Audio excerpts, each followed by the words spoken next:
Okay, bonjour tout le monde, salut tout le monde, mon nom est Ousmane Barry, je suis coach IDB à ONSIC, les Indiens ONSIC.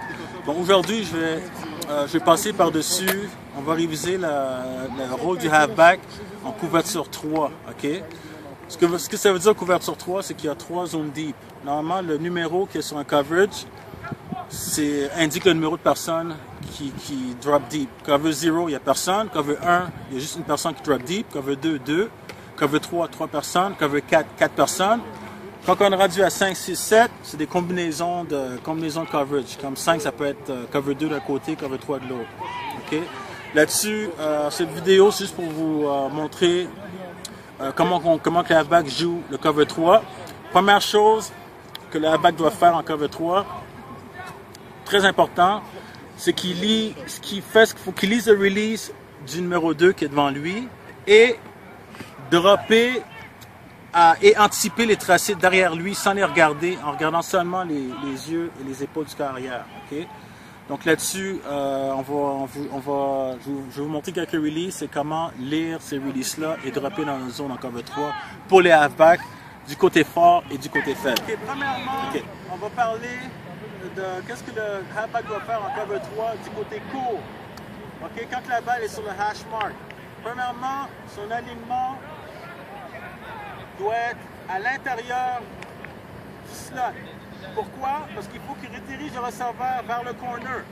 Okay? En cover 3, le safety va tricher du côté long parce qu'il y a beaucoup plus de terrain à couvrir du côté long. Donc, il faut absolument qu'il triche du côté long. En trichant du côté long, l'aide du halfback, il faut être de ce côté-ci, du côté court. Donc, il faut s'arranger pour rediriger notre receveur vers notre aide. Okay? Bon, on va parler des différents releases qu'un receveur du côté faible peut faire et comment les lire. Bon, premièrement, on se met à l'intérieur, à 6 verges du slot back, ou à 6 verges de la ligne de mêlée. Notre épaule extérieure sur son épaule intérieure. Première release que le slot back peut faire, c'est un hard inside release, c'est-à-dire qu'il fait un tracé 5 verges ou moins. À ce moment-là, on se place en position, on fait un tracé de vitesse. On chapeau 2 pas pour s'assurer qu'il n'y a pas de crackback. Et on drop en gardant nos yeux sur le carrière, et on regarde les yeux et les épaules du carrière qui vont nous dire exactement où est-ce qu'il va lancer. Okay? Donc, normalement, si le receveur va à l'intérieur, hard side release, parce qu'il veut qu'on morde pour ouvrir le signe. Donc, il va à l'intérieur. Boum! On drop les yeux sur le carrière, ses épaules. Première option du wide, ça va être un post. Okay? Soit qu'il va faire un post ou un in derrière nous.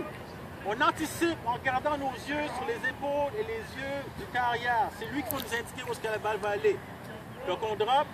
Si ses épaules pointent vers le post, on reste en dessous du post. S'il tourne les épaules vers le flat, on drop au flat. Maintenant, je vais le faire avec une combinaison de tracés pour vous montrer exactement de quoi ça a de l'air. C'est hot!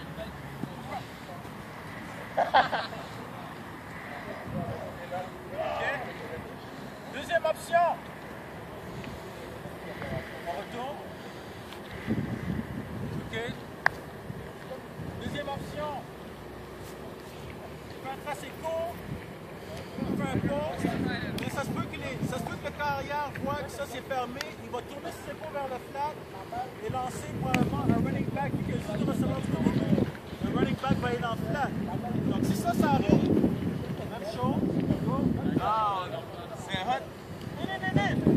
Tourne les épaules vers le flat. Attaque le flat. Tout ça se fait en lisant les épaules et les yeux du carrière.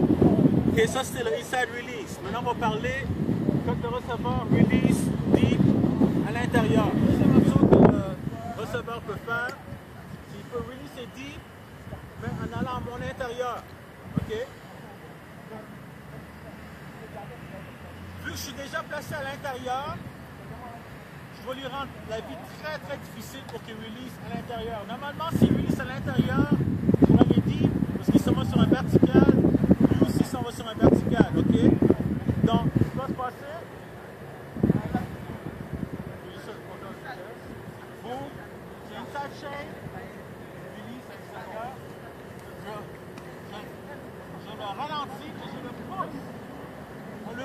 le dévier de son tracé, ok? Coaching point très très important. Bien. On peut le passer. Ok. Faut toujours garder nos épaules square. Ok? Faut jamais tourner comme ça, avoir le dos au jeu ou le dos au carrière. Bien, bouge nos pieds sont pieds par avec nos pieds qu'on joue. Chapeau, boum. On va rester un petit peu en dessous, après ça aller fermer la fenêtre ici, ok? Normalement, Stevie, cette corde à l'intérieur pour les deep, lui va faire un vertical aussi. Donc c'est très très important d'arrêter son momentum. Donc si on fait pouce pied, lui va faire un vertical, ça fait un vertical, ça dévie. Ok, là, c'est vrai. Bouge nos pieds. Boum. Ok. Et on ferme le cime ici. On retourne. Troisième release que le receveur peut faire, une incidence, c'est qu'il fait un hook devant nous. S'il fait un hook devant nous, il faut anticiper un hook en cover 3. S'il fait un hook, il faut anticiper un hook numéro 1. OK? C'est comme on sait, quand on est en cover 3, le safety à la zone profonde, halfback, curl to flat. Donc, ici, cette partie ici, normalement, est libre. OK? Sur le halfback, s'il voit un hook, on est juste au carrière. Dès que le carrière nous regarde, il voit que c'est un cover 3, boum, on drop tout de suite sur l'autre hook, automatiquement. Donc on va faire un vitesse, un hook. Now, he said, hold on up. Boum, carrière regarde.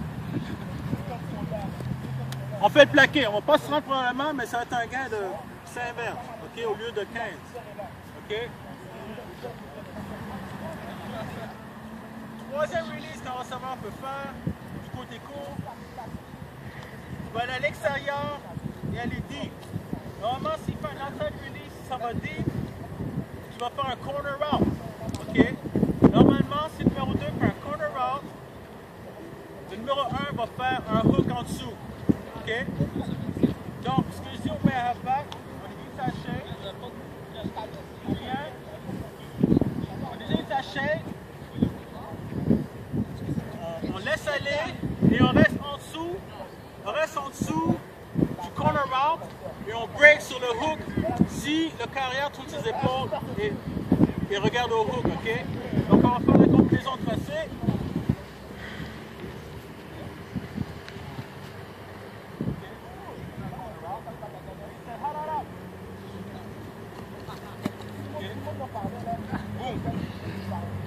OK, on reste en dessous du corner route le plus longtemps de temps possible pour que le carrière lance ici, qui est un tracé plus court. Good job. OK, quand on est du côté long, OK, le safety, le halfback athlète, safety juste en arrière. OK, donc on s'enligne à l'extérieur pour le rediriger vers notre aide, contrairement à tantôt du côté court, il faut qu'on le redirige vers le corner. Maintenant, lui, on le redirige vers le safety. Donc, on s'enligne l'épaule intérieure sur l'épaule extérieure, du côté long. OK? Mais un coaching point ici, halfback, rappelez-vous toujours que s'il y a quelque chose en avant de vous, il y a un tracé probablement derrière vous. OK? Pas probablement 100% sûr qu'il y a un tracé derrière vous. Même chose. Même règle. On se met à 6 verges, extérieur. Le premier release qu'on peut faire, c'est un release à l'intérieur en mode 5 verges. OK, on est à l'extérieur. Go. Jump au step. On ferme la fenêtre. OK? Comme d'habitude, il va faire un pause sur un tracé intérieur. La seule différence avec le côté court, du côté là, il va y avoir un troisième receveur. Soit que ça va être le running back, soit que ça va être un troisième receveur sur son trips ou s'il y a 3 receveurs de l'autre côté. Donc, Le carrière va avoir l'option aussi de lancer dans le flat. Donc, dépendamment de ce que le receveur pointe son épaule et ses yeux, c'est là qu'on va breaker. OK? Donc, peu importe, à l'intérieur. S'il y a personne qui va dans, si la personne va dans le flat, on regarde le carrière, boum. J'ai même pas besoin de regarder le receveur, je sais que je suis en dessous de son tracé. Maintenant, on commence. Si le carrière voit ça, il va lancer dans le flat. Il va lancer sa deuxième option. OK? On va aller comme ça. Carrière regarde en flat, on break au flat. Et on cogne le gars. OK? Ça va faire inside release, mais ça va deep. Vu qu'on est placé à l'extérieur, OK, et notre train est au safety, on n'a pas besoin de chasser à l'intérieur comme quand on joue du côté court. Tout ce qu'on a à faire, un release, on l'attend, juste là, défier son tracé, 1 à 2 verges à l'intérieur du hash mark, on a fait notre job. Il va directement dans le champ de vision du safety. Si ce receveur-là release à l'intérieur de son body,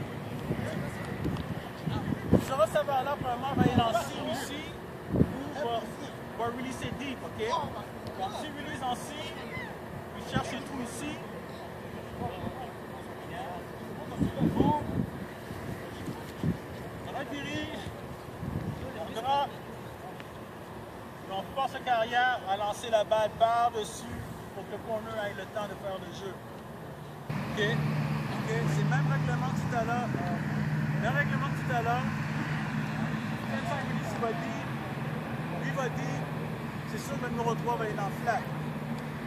Et c'est seulement les épaules et les yeux de carrière qui vont nous amener au flat. C'est la seule chose. Donc on ne sait jamais ce qui est en arrière de nous. Il faut toujours considérer ce qui est en avant de nous. OK? Ça fait un transfert, quoi. Du côté long, c'est un lancer d'au minimum 40 verges pour un gain de 5 verges. On leur donne ça toute la journée. Le carrière va se brûler le bras si on lance trop. Maintenant, si le receveur release à l'extérieur, OK, on est placé à l'extérieur, il faut absolument le jammer et le retenir le plus longtemps possible. OK? Je vais expliquer pourquoi tantôt. Un release. On est à l'extérieur, chapeau, on reste devant lui le plus longtemps possible. OK? On reste en dessous de son tracé et on break au flat si on a besoin de breaker au flat. Sinon, on reste en dessous le plus longtemps possible. Soit il va faire un corner route. S'il fait un corner route, celui-là va faire un route. Si ça va deep, celui-là va aller deep. OK? Et quelqu'un va aller dans le flat. OK, la raison pourquoi il faut absolument ralentir le receveur, je l'explique tout de suite. Si les deux receveurs font un vertical, slot, receiver, celui-là n'a pas été ralenti. Je suis le corner, je suis placé à l'intérieur. Ma position va être à peu près ici parce qu'on est déjà upfield à peu près 20 verges. Décale-toi un peu. OK. S'ils sont à la même hauteur, la balle va atterrir là-bas. Si la balle atterrit là-bas, j'ai aucune chance de faire le jeu. OK? Donc, court. La balle atterrit là-bas. Sans toucher. Ça, c'est si les deux receveurs sont au même niveau. Maintenant, si le halfback fait sa job et ralentit le receveur le plus longtemps possible, on va se trouver dans cette situation-là. Lui va être ici et lui va être ici. Joue corner. Reste là. Joue corner. OK, maintenant la balle, maintenant le ballon, au lieu d'atterrir là-bas, le ballon va atterrir ici. Parce qu'il est déjà reculé. Donc, pour le corner, ça lui facilite la vie à 100%. Donc, je suis ici, le ballon est lancé, il court, boum. Je n'ai pas de position pour faire le jeu. C'est ça qui est primordial que le halfback fasse sa job quand sur le côté long, quand le receveur release à l'extérieur et s'en va dire très important. Okay? Une règle, je pense, qui est dans toutes les défensives de la terre. Si le numéro 2 fait une chaise, en cover 3, flat defender monte avec la chaise. Parce que probablement, normalement, si lui fait une chaise, le numéro 2 fait une chaise, lui va faire un post. Le numéro 1, en faisant le post, le corner a disparu, il n'y a rien qui défend le wheel route. OK? Donc, la manière qu'on joue le wheel route, OK? Fait une chaise, voilà, va à l'extérieur. Boum, on drop, si, tout de suite on va le voir monter, on monte avec. C'est pour ça que je suis halfback. C'est pour ça qu'il ne faut jamais, jamais, jamais, jamais chasser le flat. OK? Je vais refaire le même tracé. Si au lieu de fermer ma fenêtre, je jump le flat, vas-y.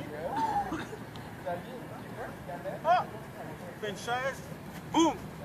Je suis en position de poursuite. Ça touché. OK? Donc, toujours driver le curl avant d'aller au flat. En allant au curl, on va voir le rear route tout de suite et puis on peut le défendre. OK? Là-dessus, la capsule est finie. Merci, monsieur. J'essaie d'en faire la semaine prochaine, on va peut-être réviser le man-to-man, qui va être très utile pour les receveurs aussi. OK.